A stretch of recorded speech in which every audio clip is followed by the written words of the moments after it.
Welcome friends. आज की class में हम आपको वैल्यू ऑफ सप्लाई के आगे कुछ रूल्स हैं जिनके अकॉर्डिंग हम वैल्यूएशन करते हैं अलग अलग सर्कमस्टांसेस में, तो वो समझेंगे। हमारी पिछली क्लास में हमने वैल्यू ऑफ सप्लाई में हमने ट्रांजैक्शन वैल्यू देखा था कि ट्रांजैक्शन वैल्यू किस प्रकार से हम निकालते हैं। तो हमने उसमें 5 आइटम जोड़े थे उनकी कॉन्ट्रैक्टेड वैल्यू में। ठीक है, हम अब आगे चलेंगे।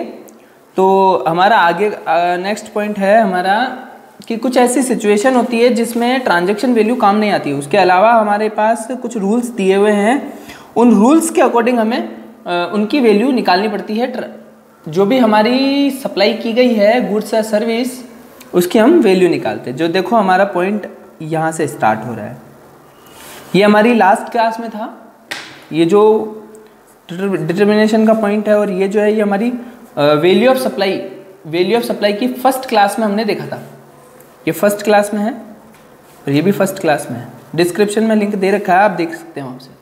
आज हम यहाँ से स्टार्ट कर रहे हैं। ओके, ये क्या है, देखो क्या लिखा है, valuation on the basis of rules in specified circumstances. Okay, ये कह रहा है रूल्स के बेस पे वैल्यूएशन करनी है। पहला वाला जो था वो ट्रांजैक्शन वैल्यू के अकॉर्डिंग वैल्यूएशन करी थी। अब देखो रूल्स के बेस पे, रूल्स ये जीएसटी रूल 2017 के रूल्स हैं। इसमें आपको देखा है रूल नंबर 27,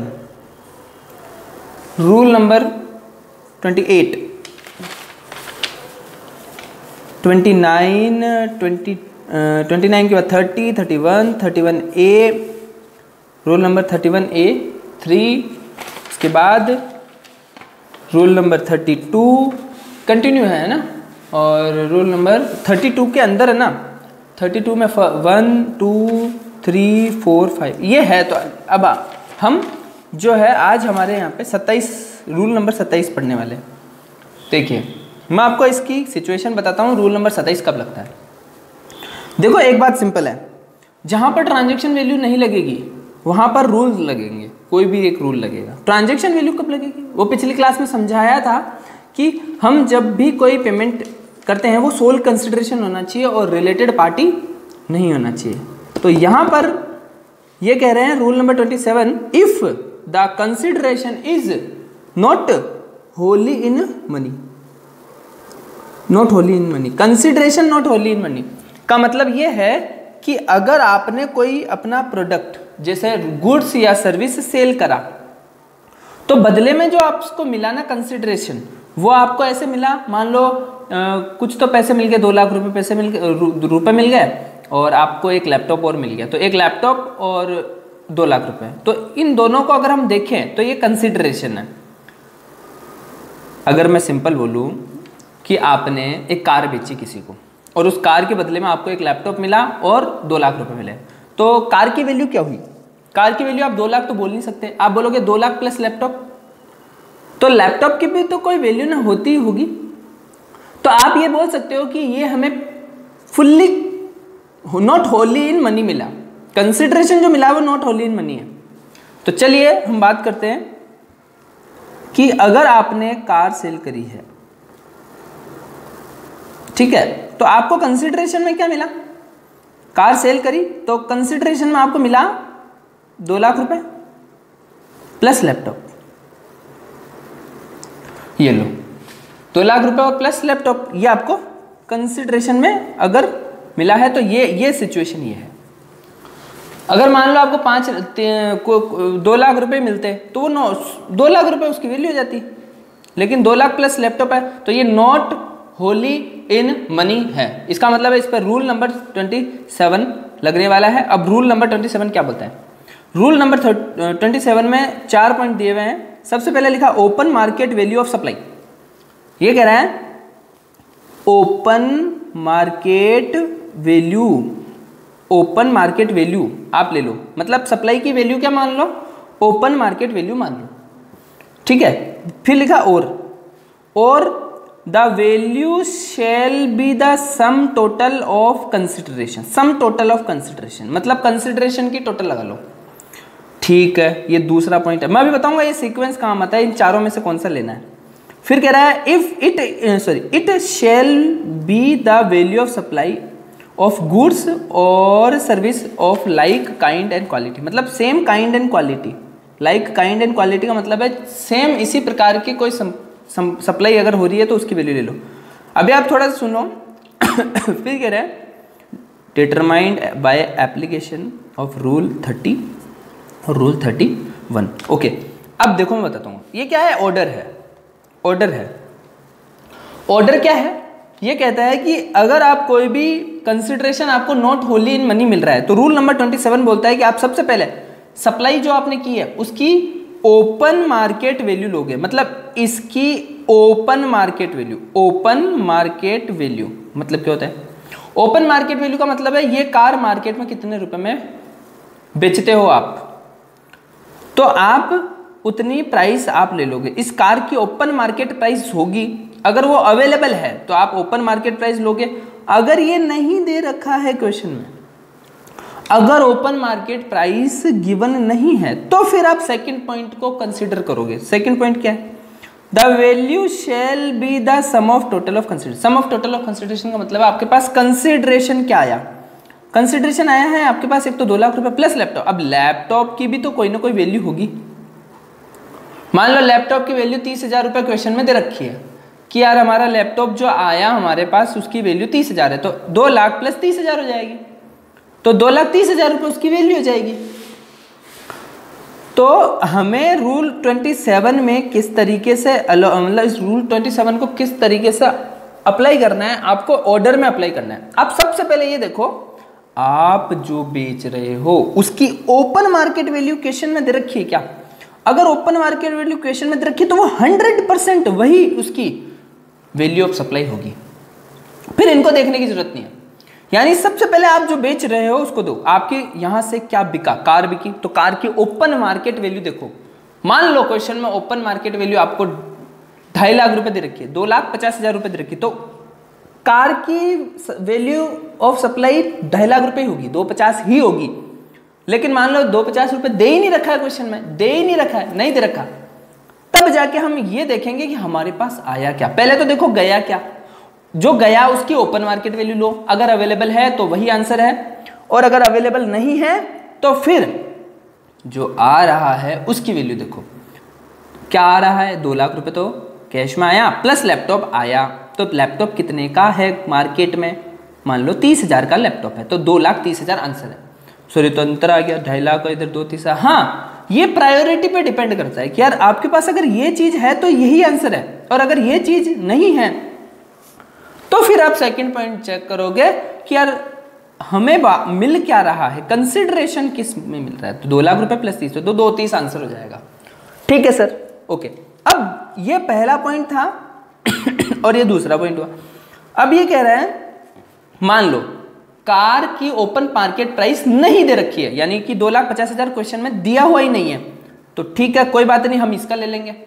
और मान लो इस लैपटॉप की भी मार्केट प्राइस क्वेश्चन में नहीं दे रखी है, तो फिर ये 2,30 भी निकाल नहीं पाओगे आप, क्योंकि जब 30,000 की क्वेश्चन में वैल्यू ही नहीं दे रखी है तो ये भी अवेलेबल नहीं है। मतलब जब ये दोनों चीजें अवेलेबल नहीं होती तो फिर तीसरी चीज देखते हैं।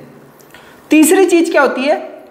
तीसरी चीज होती है लाइक काइंड एंड क्वालिटी। मतलब value of supply like kind and quality, मतलब सेम काइंड एंड क्वालिटी। मतलब ये जो कार आप बेच रहे हो ऐसी ही कार, सेम फीचर्स वाली, सेम मॉडल वाली, सेम मतलब ऐसी ही कार, कोई अदर कार, मतलब अदर तो नहीं बोल सकते, सेम काइंड एंड क्वालिटी, उसकी क्या वैल्यू है। मतलब आप तीसरे नंबर पर क्या देखो, ये थर्ड प्रायोरिटी है। फर्स्ट प्रायोरिटी ये है कि आप देखो जो बेच रहे हो उसकी ओपन मार्केट वैल्यू क्या है, अगर वो अवेलेबल है तो वही आंसर है, फिर इनको देखने की जरूरत नहीं है। ठीक है सर। फिर दूसरे नंबर पे आप देखो अगर ओपन मार्केट वैल्यू अवेलेबल नहीं है तो फिर आप कंसिडरेशन की वैल्यू देखो, कंसिडरेशन की वैल्यू दे रखी है तो वही आंसर है, और अगर ये वैल्यू नहीं दे रखी है तो फिर आप तीसरे नंबर पे देखोगे क्या जो हम बेच रहे हैं उसके जैसा प्रोडक्ट कितने में बिक रहा है। मान लो इसकी वैल्यू दे रखी है 2,40,000 रुपए। मान लो सेम तरीके की कार है, ये 5 सीट की कार, 5 सीटर कार है, और ये भी 5 सीटर कार है, और सेम क्वालिटी है, सब इसकी प्रकार भी सेम है, तो आपका आंसर 240 हो जाएगा, क्योंकि ये थर्ड प्रायोरिटी पे आ रहा है। ठीक है, पहला पॉइंट अवेलेबल नहीं है तो दूसरा देखो, दूसरा अवेलेबल नहीं है तो तीसरा देखो।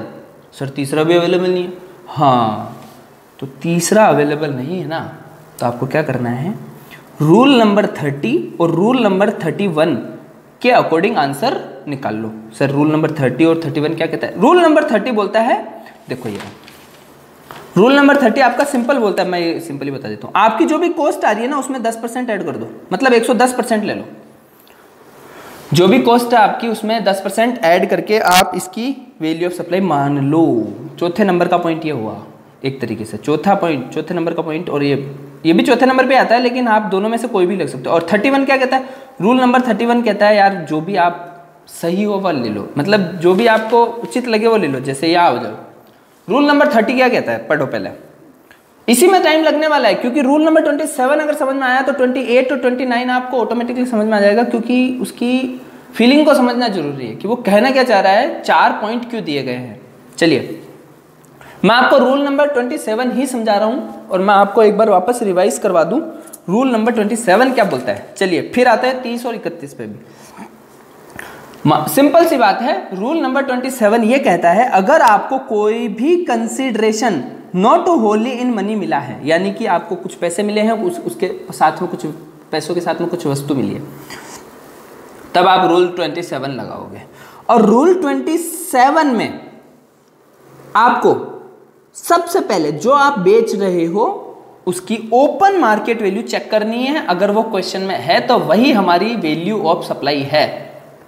अगर ये नहीं दे रखी है तो फिर आप दूसरे पॉइंट को देखोगे। दूसरा पॉइंट कहता है कंसीडरेशन को देखो, दूसरा पॉइंट कहता है कंसीडरेशन को देखो। कंसीडरेशन आपको मनी में लेना है, जो plus value of money in money, consideration not in money, ये देखो ये लिखा है sum total of consideration, consideration की टोटल लगा लो आप तो। ठीक है सर ये भी नहीं दे रखा, जब ये नहीं दे रखा है ना तब जाके तीसरे पॉइंट को हम कंसीडर करते हैं, और कंसीडर करते हैं तो तीसरा पॉइंट क्या बोलता है, सेम काइंड और क्वालिटी वाला प्रोडक्ट ले लो। सेम काइंड क्वालिटी, सेम इसी प्रकार की कोई कार, दूसरी कार, सेम इसी प्रकार की दूसरी कार कितने रुपए में बिक रही है तो उसकी वैल्यू ले लो।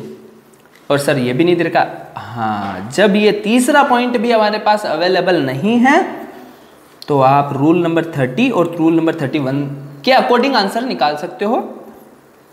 तो रूल नंबर 30 क्या बोलता है, कॉस्ट में 10% जोड़ दो, और रूल नंबर 31 क्या बोलता है, जो उचित हो वो ले लो। मैं आपको रूल नंबर 30 और रूल नंबर 31 बता देता हूँ। ये देखो rule number 30, if value of supply based on cost, ये देखो the value shall be 110% of the cost of production और मैन्युफैक्चरिंग और cost of acquisition of such goods और cost of provision of such service. Goods है तो cost of production और service है तो कॉस्ट ऑफ प्रोविजन। कोई दिक्कत नहीं है, आप तो देखो कॉस्ट में 10% ऐड कर दो तो आपकी उसकी वैल्यू आ जाएगी। ठीक है, और 31 क्या बोलता है, 31 बोलता है रूल 30 और 31 देखो value of using salvage value of, rule 31 में देखो ये कह रहा है value of supply using salvage value of method, मतलब जो भी रीजनेबल हो ना वो मान लो, जो भी रूल्स के अकॉर्डिंग हो, जो भी न्यायोचित हो, न्यायोचित हिंदी में जैसे बोलते हैं हम, तो जो भी रीजनेबल हो वो ले लो, ज़्यादा झगड़ा मत करो। ठीक है ना, जो भी न्याय संगत हो, न्यायों के सिद्धांत के आधार पर हो। ठीक है ना, तो कोई दिक्कत नहीं है इसमें, सिंपल सी बात है। कोई जनरल प्रिंसिपल को फॉलो करके, जनरल प्रोविजन को फॉलो करके निकाल सकते हो। ठीक है, कोई दिक्कत नहीं है, कोई भी प्रिंसिपल या फॉलो कर सकते हो जिसकी उसकी कंसेंट होना जरूरी है। देखो value shall be the determined using reasonable means, reasonable means कोई जो भी रीजनेबल हो वो ले लो, consistent with the principle and general provision. ठीक, आप समझ गए कि यार आपको 4 पॉइंट दिए गए हैं रूल नंबर 27 में। ठीक है, तो अब अपन को इसका एक एग्जांपल करना है कि यार रूल नंबर 27 किस प्रकार से काम करता है। मैंने आपको बताया सबसे पहले ओपन मार्केट वैल्यू, और अगर ओपन मार्केट वैल्यू नहीं है तो फिर कंसीडरेशन की वैल्यू टोटल लगा लो, और कंसीडरेशन की टोटल वैल्यू भी नहीं दे रखी है तो फिर आप सेम काइंड क्वालिटी वाला प्रोडक्ट देख लो, और अगर ये भी नहीं दे रखा है तो रूल नंबर 30 और रूल नंबर 31 के अकॉर्डिंग आपको आंसर निकाल लेना है। ये लो, अब देखो चलिए एक क्वेश्चन है हमारे पास, ये देखो हम करेंगे इलस्ट्रेशन नंबर 4th। ये है रूल नंबर 27 का, ठीक है। अब इसको पहले हम पढ़ते हैं और फिर एक सिचुएशन जो भी इसको समझते हैं रूल नंबर 27 कैसे लगेगा। देखो, messrs Lakhotia private limited supplied some cars to messrs Chokhani private limited for consideration 15 lakh excluding taxes, ठीक है। 15 लाख रुपए में बेचती है, मतलब कि कार की वैल्यू पता है, ठीक है। मैसर्स चोखानी प्राइवेट लिमिटेड, मैं यहाँ पे बनाता हूँ आपको ना, ये देखो,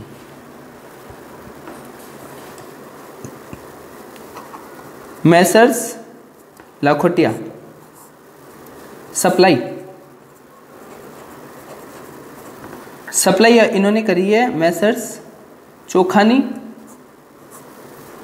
प्राइवेट लिमिटेड को, ठीक है। यही लिखा है देखो, ठीक है। कितने रुपए में? 15 लाख रुपए में, ओके। एक्सक्लूडिंग टैक्सेस, हमारी वैल्यू ऑफ सप्लाई जो होती है वो एक्सक्लूडिंग टैक्सेस ही होती है। मैसर्स चोखानी प्राइवेट लिमिटेड, ये private limited also supplied the same number of scooters to messrs Lakhotia private limited in addition to cash consideration 15 lakh. कह रहा है 15 लाख के साथ में एक स्कूटर भी दिया है, कहा ना सेम स्कूटर, मतलब उसने कहा कि 15 लाख रुपए प्लस स्कूटर, ठीक है। पता चल गया कि चोखानी प्राइवेट लिमिटेड ने 15 लाख रुपए के अलावा इन एडिशन एक स्कूटर भी दिया है, ठीक है। 15 full consideration. Value of each scooter is 60,000, ये लो, इसका मतलब है इसकी वैल्यू क्या रखी है? 60,000 रुपीज ईच। एक स्कूटर की वैल्यू 60,000 और एक कार की वैल्यू 15 लाख। 15 लाख रुपए एक कार पर कैश में दे रहा है और एक स्कूटर दे रहा है, पता चल गया। सिंपल है, कार ले रहा है 15 लाख रुपए प्लस 60,000 रुपए का एक स्कूटर दे रहा है। Messrs Lakhotia private limited has supplied the same car to another person at a price of 18,05,400 including 18% GST, यानी कि 18,05,400 में 18% जीएसटी जुड़ा है। मैं आपको बताऊं, इसने सेम अनदर पर्सन को बेचा है, सप्लाई टू अनदर पर्सन। ये ओपन मार्केट वैल्यू होती है, ओपन मार्केट वैल्यू होती है, ये ओपन मार्केट वैल्यू होती है। अगर ये व्यक्ति अगर ये इसी तरह यही कार किसी अदर व्यक्ति को बेच रहा है, ये अदर व्यक्ति को बेच रहा है, तो ये ओपन मार्केट वैल्यू होती है। ये है 18,05,400 और ये इंक्लूडिंग जीएसटी 18%, तो आप इसको हटा दो, इसको 100 डिवाइडेड बाय 118 कर दो, तो ये कितना आएगा, कैलकुलेशन करनी पड़ेगी।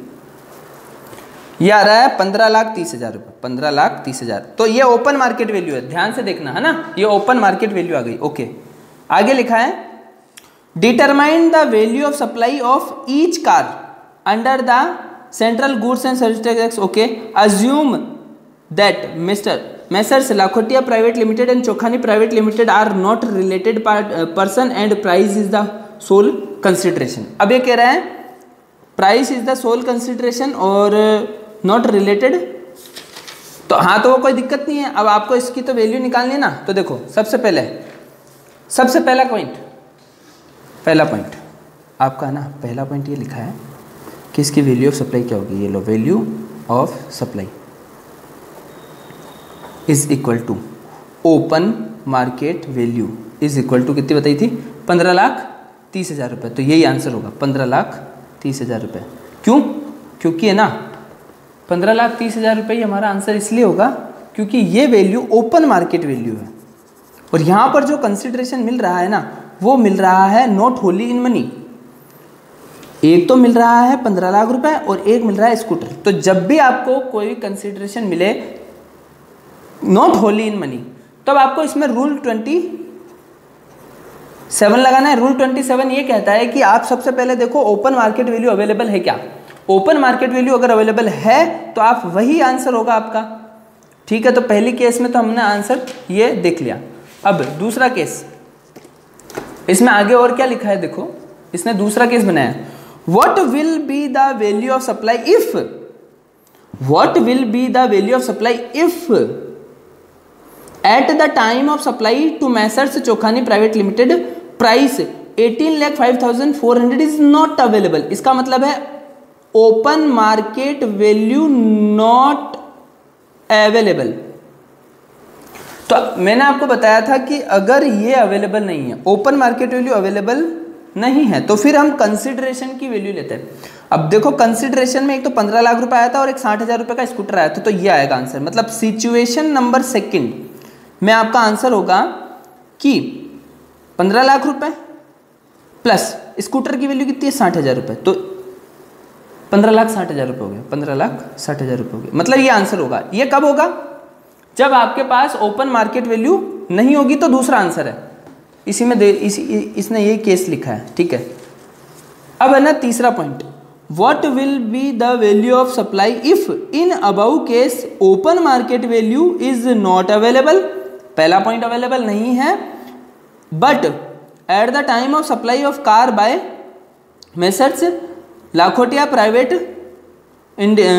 आइडेंटिकल कार, मतलब कि उसी तरीके की car has been supplied at a value 15,75,000, मतलब 15,75,000। ये है आपकी same kind quality, same kind and quality car, मतलब इसके तरीके की एक कार है जो वो बेच रहा है 15,75,000 रुपये में।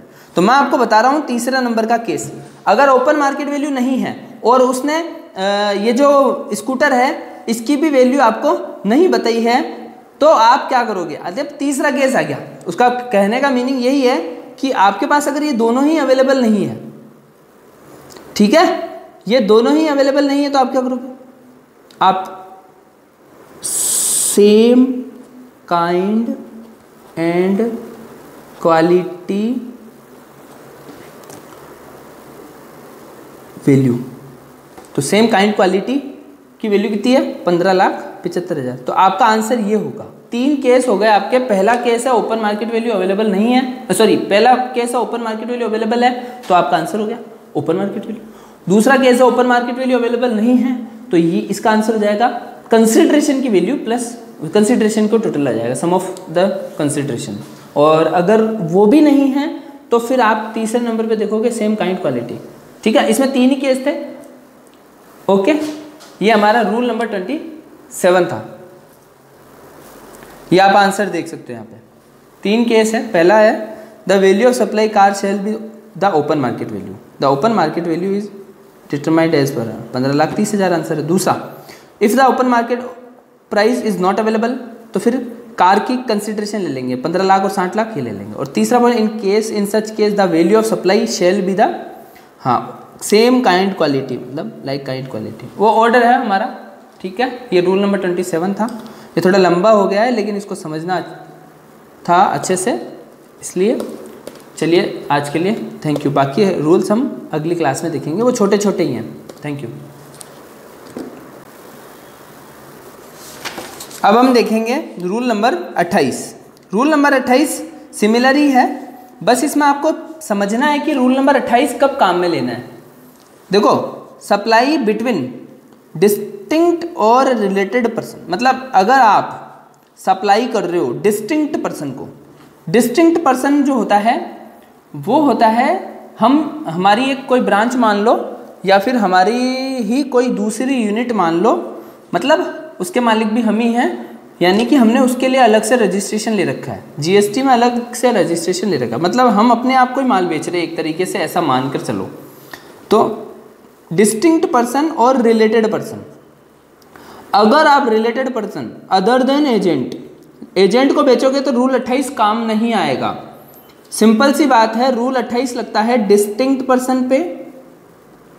अगर आप डिस्टिंक्ट पर्सन को माल सप्लाई करते हो और दूसरा रिलेटेड पर्सन पे अदर देन एजेंट, तो एकदम सिंपल है। सबसे पहले ओपन मार्केट वैल्यू, मैंने रूल नंबर 27 में डिटेल में बताया है आपको क्या चीज़ है।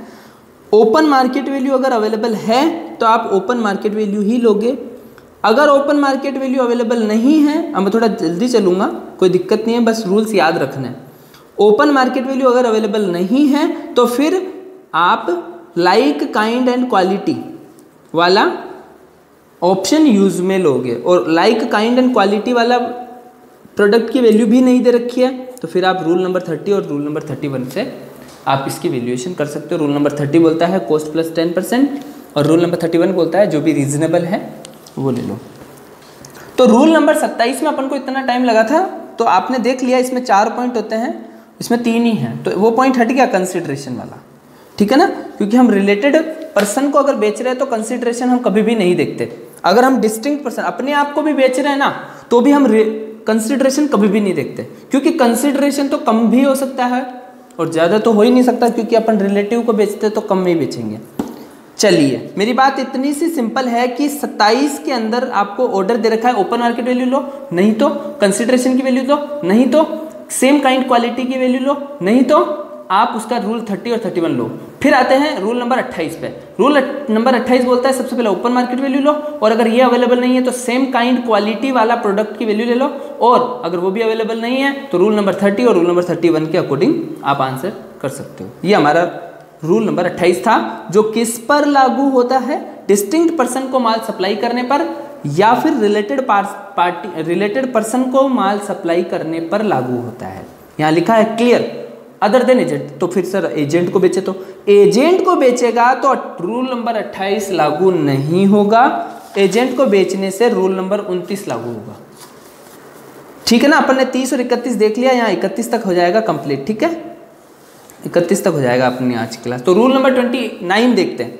इफ सप्लाई मेड और रिसीव्ड थ्रू एजेंट, मतलब एजेंट को माल सप्लाई कर रहे हैं या एजेंट के माध्यम से बेच रहे हैं, तो क्या करना है, इसको आपको सिर्फ रीड करना है। क्या कह रहा है, ओपन मार्केट वैल्यू ले लो या फिर 90% of the price charged for the supply of goods of like kind and quality by the recipient to the customer not being a related person. ठीक है भाई, सिंपल सी बात बोलूंगा, या तो आप ओपन मार्केट वैल्यू ले लो या फिर 90% of price like kind and quality, आप चॉइस है, दोनों में से कोई भी आप ले लो, या तो ओपन मार्केट वैल्यू ले लो या फिर 90% ऑफ प्राइस सेम काइंड और क्वालिटी प्रोडक्ट का 90% ले लो। और अगर आपको ये चीज़ें अवेलेबल नहीं है तो रूल 30 और रूल 31 के अकॉर्डिंग ले लो। ये है रूल नंबर 29, एकदम सिंपल सी बात है। रूल नंबर 29 कहता है या तो ओपन मार्केट वैल्यू ले लो या 90% ले लो सेम काइंड क्वालिटी प्रोडक्ट की वैल्यू का, दोनों में से कुछ भी ले सकते हो आप, इसमें कोई वो आपत्ति नहीं है। और अगर आपके पास ये अवेलेबल नहीं है तो फिर आप रूल नंबर 30 और रूल नंबर 31 के अकॉर्डिंग कर लो। और रूल नंबर 30 बता दिया था, कॉस्ट प्लस 10%, और रूल नंबर 31 हमने देखा। तो हमने रूल नंबर 27, 28, 29, 30 और 31 पढ़े। 27 हमने पढ़ा कि आप का जो कंसिडरेशन है नॉट होली इन मनी है, और 28 में है सप्लाई टू डिस्टिंक्ट पर्सन और रिलेटेड पर्सन, और 29 में है एजेंट, और 30 में है 110% ऑफ कॉस्ट, और 31 में है रीजनेबल। ठीक है, थैंक यू आज के लिए।